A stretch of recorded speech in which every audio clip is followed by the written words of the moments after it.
दो भाई खिलौने पे हुई लड़ाई। चुन्नू बोला मैं खेलूंगा, मन्नू बोला मैं खेलूंगा। झगड़ा सुनकर मम्मी आई, दोनों को ही डांट लगाई। झगड़ा सुनकर मम्मी आई, दोनों को ही डांट लगाई। चुन्नू बेटा तुम भी खेलो, मुन्नू बेटा तुम भी खेलो, खत्म करो अब ये लड़ाई।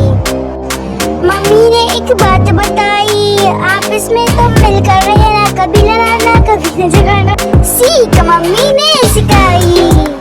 चुन्नू मुन्नू दे दो भाई, रसगुल्ले पे हुई लड़ाई। चुन्नू बोला मैं खाऊंगा, मुन्नू बोला मैं खाऊंगा। झगड़ा सुनकर मम्मी आई, दोनों को ही डांट लगाई। तू बेटा तुम भी करो, मुन्नू बेटा तुम भी करो, खत्म करो अब ये लड़ाई। मम्मी ने एक बात बताई, आपस में तुम मिलकर रहना, कभी लड़ाना कभी झगड़ना, सीख मम्मी ने सिखाई।